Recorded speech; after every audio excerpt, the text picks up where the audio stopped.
ওকে, তো আজকের এই ভিডিওতে আমরা ক্লাস 12 এর সেমিস্টার 3 এর মার্কস ডিস্ট্রিবিউশন এবং কি কি সিলেবাস আছে সেটা একটু দেখে নেব।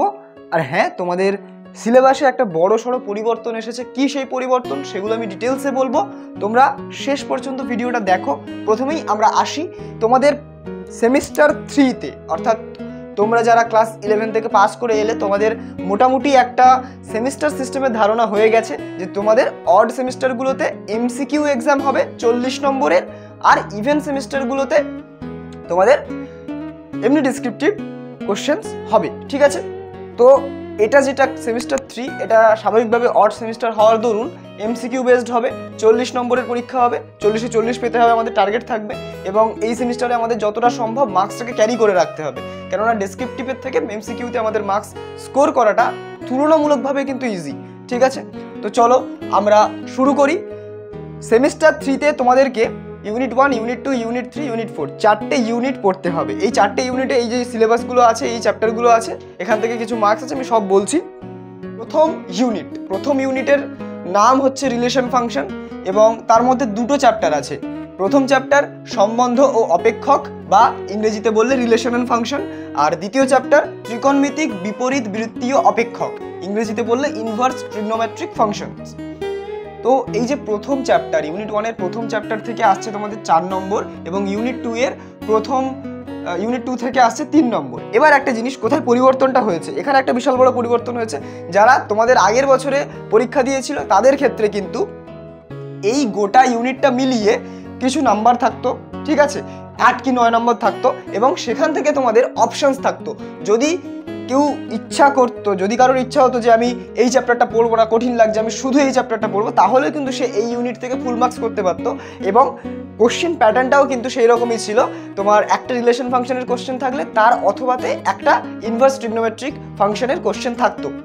কিন্তু এখন সেটা হবে না, এখন কিন্তু 4টে কোশ্চেন আসবে, 4টেই সব সম্বন্ধ থেকে তোমাদেরকে এমসিকিউ দেওয়া হবে এবং 3টে কোশ্চেন আসবে ত্রিকোণমিতিক বিপরীত বৃত্তীয় অপেক্ষক থেকে, সেই 3টেই তোমাদের অ্যাটেন্ড করতে হবে। অর্থাৎ ইউনিট 1 থেকে 7 নম্বর এবং এখানে কোনো অথবা থাকছে না, এখানে তোমাদের এটাও পড়তে হবে, এটাও পড়তে হবে। আমি এটা একবার বলে নিয়ে ব্রিফলি আমি তোমাদেরকে পুরো ডিটেলড একটা জিনিস বলে দেবো যে এর মধ্যে কী কী জিনিস পড়তে হবে, মানে টপিকগুলোর নাম বলে দেবো। যেমন এর মধ্যে তোমাকে পড়তে হবে যে তোমার ইকুইভ্যালেন্স রিলেশন, আর তোমার ইনভার্স ফাংশন, 1-to-1 ফাংশন, বাইজেকশন, এই সমস্ত জিনিস পড়তে হবে। সেগুলো আমি শেষ করে নিয়ে বলে দেবো একবার, এবং কিভাবে কি পড়লে সব কিছু হবে কভার সেটা আমি তোমাদেরকে বলে দেবো। তোমরা ঘাবড়ানোর কোনো ব্যাপার নেই, ঠিক আছে। অঙ্কটা কিন্তু খুবই সুন্দর চ্যাপ্টার বানিয়েছে, মানে খুবই সুন্দর সিলেবাস বানিয়েছে যতদূর আমি দেখলাম। তো সেই সিলেবাসটাকে ভালোভাবে পড়লে কিন্তু আরামসে নম্বর এসে যাবে। দ্বিতীয় ইউনিটের নাম হচ্ছে বীজগণিত। এটাকে কেন বীজগণিত বলছে তোমরা হয়তো ভেবে কনফিউজড, কেননা এই যে বিষয়গুলো ম্যাট্রিক্স, ডিটারমিনেন্ট, ভেক্টর, এগুলোকে আমরা লিনিয়ার অ্যালজেব্রার মধ্যে ডিল করি, লিনিয়ার অ্যালজেব্রার পার্ট, ঠিক আছে, তাই জন্য এটাকে বীজগণিত বলছে। তোমাদের এমনি ক্লাসিক্যাল অ্যালজেব্রা যেখানে রুট বের করা, ইকুয়েশন সলভ করা, সেই বীজগণিত কিন্তু নয়। এগুলো হচ্ছে তোমাদের ম্যাট্রিক্স, ডিটারমিনেন্ট, এগুলো মানে সব থেকে নতুন একটা চ্যাপ্টার। মানে এর আগে তোমরা এই জিনিস দেখোনি, যেরকম ক্লাস 11-এর আগে তোমরা ক্যালকুলাসের নাম শুনোনি, সেরকম এই জিনিসগুলো তোমরা আগে দেখোনি, তোমরা দেখবে। এবং খুবই প্রচণ্ড সহজ চ্যাপ্টার, এখান থেকে কিন্তু মার্কসটা স্কোর করা যায়, ইনফ্যাক্ট এখান থেকেও তাই মার্কসটা স্কোর করা যায়। আচ্ছা, ম্যাট্রিক্স থেকে তোমাদের থাকছে 6 নম্বর। ম্যাট্রিক্সের দুটো চ্যাপ্টার হতো আগে, এখন সেটা কম্বাইন করে একটা চ্যাপ্টার হয়ে গেছে, হতে পারে এর মধ্যে আবার দুটো ভাগ আছে, সেটা আলাদা ব্যাপার। সেই দুটো চ্যাপ্টারে বা সেই দু ধরনের কনসেপ্ট থেকে কিন্তু মিলিয়ে মিশিয়ে 6 নম্বর আসবে এবং 6 নম্বরটাকে তোমাদের অ্যাটেন্ড করতে হবে। এবং ডিটারমিনেন্ট একটা খুব সুন্দর কনসেপ্ট, ম্যাট্রিক্সেরই সাথে লিঙ্কড আছে আর কি, ম্যাট্রিক্সের ভ্যালু বের করা। তো সেই ডিটারমিনেন্ট থেকে তোমাদের 4 নম্বর আসছে এবং এই গোটা 10 নম্বর কিন্তু তোমরা পেতে পারো ইজিলি, ঠিক আছে, খুবই সহজে এই 10 নম্বর তোমরা পেতে পারো, খুবই সহজ। তারপরে আসছে তুলনামূলক কঠিন, সেটা হচ্ছে সন্ততা এবং অন্তর্কলন যোগ্যতা। আচ্ছা, এখানে একটা চেঞ্জ হয়েছে, মেজর চেঞ্জ। আচ্ছা, এখানকার চেঞ্জটা বলে দিই যে ম্যাট্রিক্স, ডিটারমিনেন্ট দুটো থেকেই তোমার নম্বর আসতো, কিন্তু কিছু কিছু দাগ নাম্বার এমন থাকতো যেখানে তোমার অথবা থাকতো, সেই অথবাটা কিন্তু আর থাকবে না, সেখানে তোমাকে এমসিকিউ সবকটাই অ্যাটেন্ড করতে হবে। খুব বেশি পরিবর্তন সেইভাবে হয়নি, এখানে অনেক বড় পরিবর্তন হয়েছে। এখানে সীমা বলে একটা চ্যাপ্টার, সীমা, ঠিক আছে, চ্যাপ্টারের নাম সীমা। তো সীমা বা লিমিট, সেই চ্যাপ্টারটা তোমাদেরকে বাদ দেওয়া হয়েছে। আগের বছর ছিল, এবছরে কিন্তু সেটা আর নেই। তো এই সন্ততা ও অন্তর্কলন যোগ্যতা, এখান থেকে তোমাদের থাকছে 8 নম্বর, রাইট, 8টা এমসিকিউ।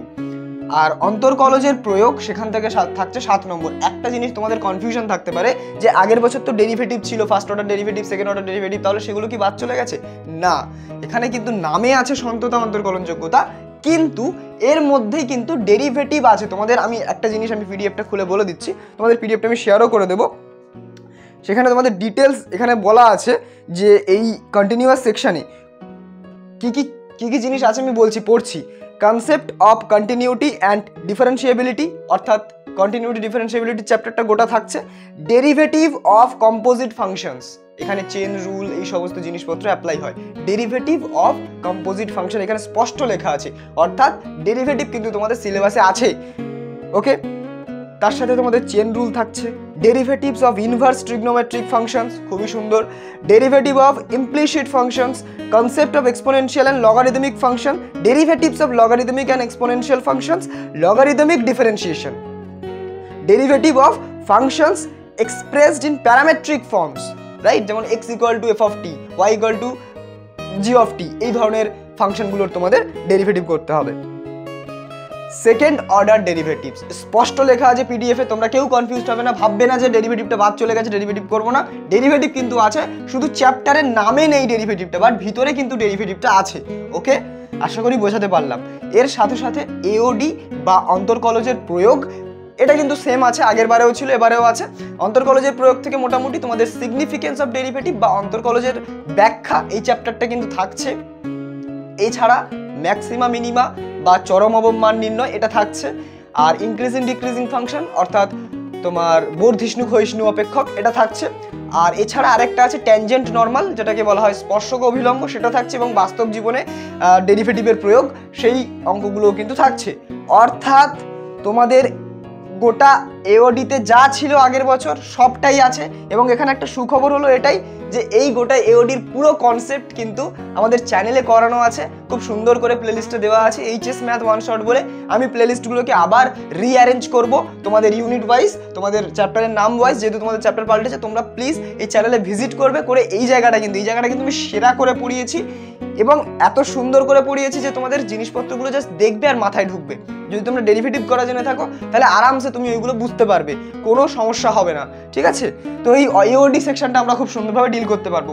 এইখানে এসে অনেকে ধাক্কাটা লাগে, সেই ধাক্কার জন্য আমি তো আছি, কোনো চাপ নেই, তোমরা যাবে চ্যানেলে, তোমরা পেয়ে যাবে এওডি।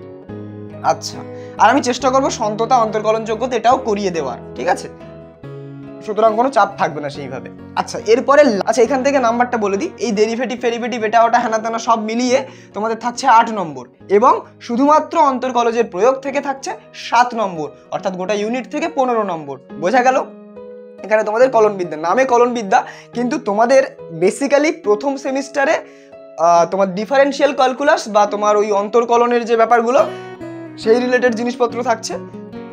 এবং ফোর্থ সেমিস্টারে, থার্ড সেমিস্টারে তো এটা থাকছে, ফোর্থ সেমিস্টারে কিন্তু তোমাদের থাকছে ইন্টিগ্রাল ক্যালকুলাস। মানে ওখানে একটু চাপ হবে, তবে চাপ নেই, সেইভাবে ব্যালেন্স করা হয়েছে। আশা করি সেই কাঠিন্যটা থাকবে না, কেননা সেখানে আবার লিনিয়ার প্রোগ্রামিং আছে। তো লিনিয়ার প্রোগ্রামিং সহজ চ্যাপ্টার, একটা কঠিন চ্যাপ্টার তো থাকেই, অসুবিধা নেই। যেমন এখানে ডেরিভেটিভটা সহজ জিনিস, ডেরিভেটিভের সাথে তোমাদের প্রবাবিলিটি একটু তুলনামূলক কঠিন, এই দুটোকে অ্যাডজাস্ট করে দেওয়া হয়েছে। তেমনই ওইখানটায় তোমাদের লিনিয়ার প্রোগ্রামিং আর ইন্টিগ্রাল ক্যালকুলাস দুটো কিন্তু অ্যাডজাস্ট করা হয়েছে। সুতরাং লেভেলটা যতই থাকুন না কেন অ্যাভারেজ করলে কিন্তু কাঠিন্যটা মোটামুটি সেম থাকে, ঠিক আছে? আচ্ছা, ইন্টিগ্রাল ক্যালকুলাসের সাথে কিন্তু ডিফারেন্সিয়াল ইকুয়েশন, মানে ইন্টিগ্রেশনের যাবতীয় যা কিছু সব পরের সেমিস্টারে ডিল করা হবে। ওকে, আশা করি বোঝা গেছে। আর শেষ ইউনিট বা ইউনিট 4, সেটা হচ্ছে আমাদের শর্তযুক্ত সম্ভাবনা, বায়াসের উপপাদ্য। অর্থাৎ আগের বছর প্রবাবিলিটি বলে যে ইউনিটটা ছিল, সেই প্রবাবিলিটি ইউনিটের সমস্ত জিনিস তোমাদের এখানে নামিয়ে আনা হয়েছে, কিন্তু তোমাদের সিলেবাসে কোথাও উল্লেখ নেই বাইনোমিয়াল যে ডিস্ট্রিবিউশন, সেটা বাইনোমিয়াল ডিস্ট্রিবিউশন বা বার্নৌলিস ট্রায়ালের যে চ্যাপ্টারটা ছিল, যেটার বাংলা হচ্ছে দ্বিপদ বিভাজন, সেই দ্বিপদ বিভাজনের কোথাও উল্লেখ নেই সিলেবাসে। অর্থাৎ সেটা কিন্তু তোমাদের আর থাকছে না। তোমাদের শুধুমাত্র শর্তযুক্ত সম্ভাবনা, বায়াসের উপপাদ্য, এটা যেহেতু আগেরবারে তোমাদের চ্যাপ্টার 1-এ ছিল প্রবাবিলিটির, তো এই গোটা জিনিসটা থাকছে। আর সমসম্ভব চলকতার বিভাজন, এটা random variable and it's distribution, এই চ্যাপ্টারটা, এটা হচ্ছে তোমাদের আগেরবারে প্রবাবিলিটি ইউনিটের সেকেন্ড চ্যাপ্টারে ছিল। এবং এর সাথে সাথে ছিল গড় ভেদমান বা তোমার ইংলিশে বললে মিন অ্যান্ড ভেরিয়েন্স। ওকে, তো এই জিনিসগুলো তোমাদের ছিল আগের বারে, তাই এগুলোই আছে। শুধুমাত্র এখান থেকে যেটা গায়েব হয়ে গেছে সেটা হচ্ছে বাইনোমিয়াল ডিস্ট্রিবিউশন বা দ্বিপদ বিভাজন। আমি কিন্তু এই গোটা চ্যাপ্টারটা এটা সবার কঠিন লাগে বলে সেই কথাটা মাথায় রেখে আমি সিলেবাস বা ওই ধরনের অঙ্ক কষার মতো করে করব এইভাবে কিন্তু করাইনি। আমি গোটা প্রবাবিলিটিটা কিন্তু একদম কনসেপচুয়াল ওয়েতে বুঝিয়েছি, মানে একদম শুরু থেকে সেট থিওরির কনসেপ্ট থেকে শুরু করে একদম বেসিক থেকে শুরু করে মোটামুটি অ্যাডভান্স অবধি আমি গিয়েছি। বায়াসের উপপাদ্য, র্যান্ডম ভেরিয়েবল সব করিয়েছি। মানে এখান থেকে পরীক্ষায় যত রকমের অঙ্ক আসুক না কেন সেই সব রকমের অঙ্ক ডিল করার মতো ক্ষমতা তোমাদের এসে যাবে যদি প্রবাবিলিটির ওই প্লেলিস্টটা দেখো। আমি যেহেতু এই কদিন আগে বানিয়েছি আমি তাই জন্যে আর এসএনদের ওই ধরে ধরে করেনি, কারণ আমি জানতাম যে ওটা লাস্ট, তোমাদের আগের বারে যারা এইচএস দিল তারাই লাস্ট, তারপরে তো সিলেবাস চেঞ্জ হবে, অঙ্ক বই চেঞ্জ হবে, সেজন্য আমি অঙ্ক ধরে ধরে করেনি, কিন্তু কনসেপ্টগুলো এমনভাবে দিয়েছি যাতে আজ থেকে 10 বছর বাদেও যদি কেউ দেখে তার কাছেও যেন সেগুলো রেলিভেন্ট থাকে। তাই তোমরা প্লিজ প্লেলিস্টে সেভ করবে, এখান থেকে প্রবাবিলিটির প্লেলিস্টে সেভ করবে, আর এখান থেকে তোমাদের এওডি এওআই এই প্লেলিস্টটা সেভ করে রাখবে, তাহলে তোমাদের এই দুটো জায়গা কিন্তু আরামসে বেরিয়ে যাবে। ওকে, আর রিলেশনের একটা ওয়ান শট আমি দিয়েছি, সেই ওয়ান শটটা দেখবে তোমাদের সমস্ত কনসেপ্ট একদম ঝরঝরে হয়ে যাবে। আর ফাংশন বা অপেক্ষক সেটার কিন্তু একটা ওয়ান শট আমি দিয়েছি, সেটাও তোমরা দেখে নেবে, তাহলে তোমাদের এই জায়গাগুলো পুরো ক্লিয়ার হয়ে যাবে। ওকে, আমি সব ভিডিওর লিঙ্ক আমি ডিসক্রিপশনে দিয়ে দেবো বা চ্যানেলে একটুখানি প্লেলিস্ট সেকশনে গেলেই তোমরা খুঁজে পাবে, কোনো অসুবিধা নেই। তো মোটামুটি এই জায়গাটা থেকে তোমাদের থাকছে কিন্তু 8 নম্বর, সুতরাং এই টোটাল জায়গা মিলিয়ে আমাদের 40 নম্বর থাকছে, এবং এই 40 নম্বর পাওয়াটা কিন্তু খুব বেশি কঠিন নয়, কেননা তোমাদের ডিফারেন্সিয়াল ক্যালকুলাস আছে, এবং একটা জিনিস এখানে খুব ভালো জিনিস করেছে, ত্রিকোণমিতিক বিপরীত বৃত্তীয় অপেক্ষকটা তোমাদের রেখেছে সিলেবাসে, এবং তার সাথে সাথেই তোমাদের অন্তর্কলন বা এই ডেরিভেটিভটাও রেখেছে। সুতরাং এই জায়গাটার সাথে এই জায়গাটা একটা বিশাল লিঙ্ক আছে, তোমরা যদি এই জায়গাটা ভালো করে করো তোমরা দেখবে কতটা বেনিফিট পাও, বিশাল মানে কনফিডেন্স বাড়বে। তো এই দুটো লিঙ্কড জিনিস একসাথে রেখেছে, এটা খুব ভালো লাগলো দেখে। আর ম্যাট্রিক্স ডিটারমিনেন্ট তো খুব সহজ, ম্যাট্রিক্স ডিটারমিনেন্ট সহজ, এবং এটা একটুখানি কঠিন, মানে তুলনামূলক কঠিন, বাট আমার ভিডিও দেখলে আশা করি অতটা কঠিন মনে হবে না। তো সহজ জিনিসগুলো রেখেছে, এবং এই জায়গাগুলো তো খুব ভালো জিনিস, যে রিলেশন ফাংশন এগুলো তোমাদের একটু প্লিজ ইংলিশ টার্মগুলোও জেনে রাখবে, কম্পোজিট ফাংশন মানে কি বা ওয়ান ফাংশন মানে কি, সাবজেকশন মানে কি, এগুলো একটু ইংলিশ টার্মগুলো জেনে রাখবে, কেননা পরবর্তীকালে ম্যাথামেটিক্সে অনার্স করো বা ইঞ্জিনিয়ারিং পড়ো বা যাই করো না কেন, যদি তোমাদের ম্যাথামেটিক্স অ্যাজ আ সাবজেক্ট থাকে তবে কিন্তু পরবর্তীকালের ম্যাথামেটিক্স পুরোটাই কিন্তু এই জিনিসগুলোর উপরে দাঁড়িয়ে আছে। সেখানে শুধুমাত্র এই ফাংশন রিলেশন কম আছে, ফাংশন বেশি, মানে গোটা ম্যাথামেটিক্সে শুধু ফাংশন আর ফাংশন ঘুরছে, তোমরা এটা দেখবে পরবর্তীকালের ম্যাথামেটিক্সে। তাই প্লিজ এই চ্যাপ্টারটা একটু ভালো করে করো, এবং বোর্ডের এই সিদ্ধান্তটা খুব ভালো যে এখান থেকে আর আমরা দেবো না, আমরা এটা করতেই হবে, নাহলে তুমি এই 4 নাম্বারটা তোমাকে ছাড়তে হবে। এই জিনিসটা আমার খুব ভালো লেগেছে, কেননা এই জায়গাটা খুব ইম্পর্টেন্ট, এবং ছেলেমেয়েরা বোঝে না, এবং বাংলা মিডিয়ামের স্যার ম্যাডামদের জানি না কি ভূত চাপে, তারা ওই নম্বরের পিছনে ছুটিয়ে শুধুমাত্র এই চ্যাপ্টারটা করায়, এইটা করায় না, সুতরাং ছেলেমেয়েদের অনেক ফ্যাসাদে পড়তে হয়। আমরা যখন মোটামুটি ফার্স্ট ইয়ারে উঠেছিলাম তখন আমাদেরও এরকম ফেস করতে হয়েছিল, এবং আমি ওটা শিখেও নিয়েছিলাম তখন, কিন্তু আমাদের পরবর্তীকালে যারা জুনিয়র ছিল বা আমাদের ক্লাসমেটে অনেকে, তো মানে এই জায়গাগুলোতে একটুখানি ল্যাক খেয়ে গেছিলো, যেহেতু বাংলা মিডিয়ামে এরকম একটা সিস্টেম চলে যে জানি না কি এখানে কি মধু আছে, শুধু এটাই করায়, এটা একদমই করায় না, এটা পুরোটাই ঘাটতি থেকে যায়। তো সেইগুলো কিন্তু অনেক সমস্যা ফেস করতে হয় ছেলে মেয়েদের, এটা হয় ফ্যাক্ট। তাই এটা খুব ভালো লাগলো যে এটা ম্যান্ডেটারি করে দিয়েছে, এবং তোমাদের 11-এ সেট থিওরি, রিলেশন ফাংশন সেটাও ম্যান্ডেটারি করে দিয়েছে। এইগুলো কিন্তু ভালো ডিসিশন। এবার বাকি ওভারঅল সিলেবাস বা এক্সাম প্যাটার্ন সেটা নিয়ে আমার খুব বেশি বক্তব্য নেই, কেননা আমার থেকে তারা ভালো জানেন, কেননা তাদের একটা মানে কী বলে অভিজ্ঞতা আছে, যারা এই সেট করছে তারা তো আর আমাদের মতন এরকম গণ্ডমূর্খ নয়, তারা ভেবেচিন্তেই করেছেন, কিছু একটা ভেবেচিন্তে। তো ভালো খারাপের বিবেচনা করার থেকে বড় কথা যেটা হয়েছে সেটার সাথে অ্যাডাপ্ট করতে হবে আমাদের কিন্তু খুব ভালোভাবে স্ট্র্যাটেজিক্যালি চলতে হবে। তোমরা যদি চাও তবে একটা স্ট্র্যাটেজির ভিডিও আমি বানিয়ে দেবো তোমাদের, সারা বছর কীভাবে ম্যাথ পড়বে যাতে করে তোমরা ভালো নাম্বার পাও, তোমরা কমেন্টে জানাবে, যদি চাই সেরকম ভিডিও তুমি বানিয়ে দেবো, অসুবিধা নেই। এবং মোটামুটি আমাদের একটা জিনিস মাথায় রাখতে হবে, আমাদের শুধু কনসেপ্টের উপর ফোকাস করতে হবে। দেখো প্রশ্নের প্যাটার্ন এমসিকিউ হোক চাই আর বড় ডিসক্রিপটিভ হোক না কেন, অঙ্কের কনসেপ্ট বা সায়েন্সের কনসেপ্ট কিন্তু চেঞ্জ হবে না, কনসেপ্টগুলো ভালো করে তোমাদেরকে রপ্ত করতে হবে। যেটা 5 নম্বরের কোশ্চেন সেটাই হয়তো তোমাদের এমসিকিউতে চলে আসলো, ঠিক আছে, এইরকম কোনো ব্যাপার না। নম্বরটা তো একটা জাস্ট মিথ, একটা আলেয়ার পিছনে ছোটা, নম্বরের পিছনে ছুটলে হবে না, নম্বরের পিছনে ছোটা মানে আলেয়ার পিছনে ছোটা। তাই কনসেপ্টগুলো ভালো করে রপ্ত করো, আশা করি তোমাদের ক্লাস 12-এর গোটা জার্নিতে আমি অনেকটা সাহায্য করতে পারবো। আমার যা ভিডিওস বানানো আছে সেগুলো দেখলে তোমাদের অনেক অনেক উপকার হবে, বিশ্বাস করো অনেক উপকার হবে। আগের বারেও যারা দেখেছিল তারাও জানিয়েছে তাদের এরকম একটা হার্ড ম্যাথ পেপার থাকা সত্ত্বেও তারা যে আমার থেকে যে হেল্পটা পেয়েছে আমাকে জানিয়েছে পার্সোনালি, তাদের অনেকটা হেল্প হয়েছে।